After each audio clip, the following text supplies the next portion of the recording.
சொல்லணும். சொல்லுங்க எல்லாரும்.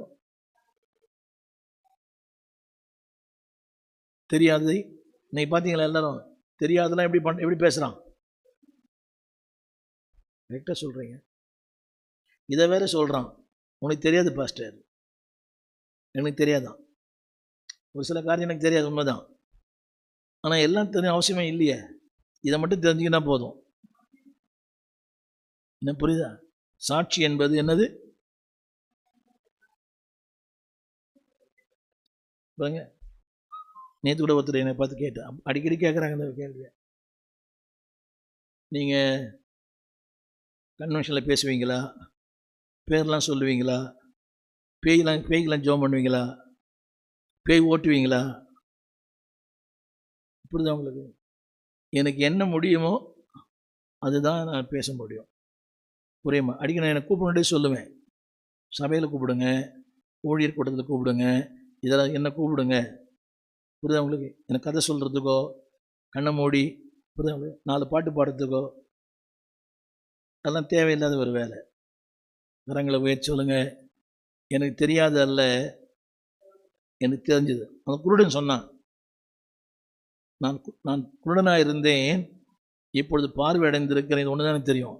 அதை கேட்டு அநேகர் ஆண்டவர்கிட்ட வந்துட்டாங்களாம். 4 நாள் அவன் கல்லறையில் இருந்தான். வசனம் சொல்லுது, லாசரு நிமித்தம் அநேகர் யூதர் விசுவாசித்தார்கள். நீ ஒன்றும் பேச வேண்டாம், உங்கள் வாழ்க்கையை சாட்சி தான். லாசர் என்ன பிரசங்கம் பண்ணியிருப்பாரு? நீங்கள் பைபிள் படித்து பாருங்கள், லாசர் எங்கேயும் பிரசங்கம் பண்ணாமல் தெரில. அவரே அப்போ தான் வெளியே வந்துக்கிறார்ல, 4 நாள் உள்ளே இருந்து எவ்வளோ டயர்டாக இருப்பார்.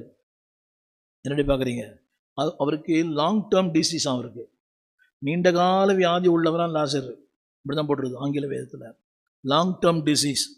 அப்போ அவ்வளோ நாள் எலும்பு தோல்மா இருக்கிற போய் தேவ ஜனங்களே கேளுங்கள், அடி தொலைந்த கத்திருக்கிறார்.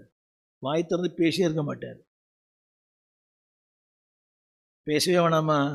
நீயே ஒரு சாட்சி தான். இப்போ நான் போட்டேன், என் வாழ்க்கையே ஒரு சாட்சி. தெரியாதது அல்ல, தெரிந்தே சொல்லுவோம். அடுத்த வாரத்தில் வேதத்தில் சாட்சியோடு வாழ்ந்த 6 பேர், சாட்சியோடு வாழ்ந்த 6 பேர், சாட்சி இல்லாத வாழ்ந்த 4 பேர். அடுத்த வாரம் பேசுவேன், செவ்வாய்க்கிழமையில். சாட்சியோடு வாழ்ந்த 5 பேர், சாட்சி இல்லாத வாழ்ந்த ஒரு 4 பேர். எல்லாம் சொல்லுங்கள். இந்த பரியாசக்காரன் என்றைக்குமே படுத்து பார்த்தீங்களா? இந்த பரியாசக்காரன் எப்படி இருப்பாங்க எப்பவுமே?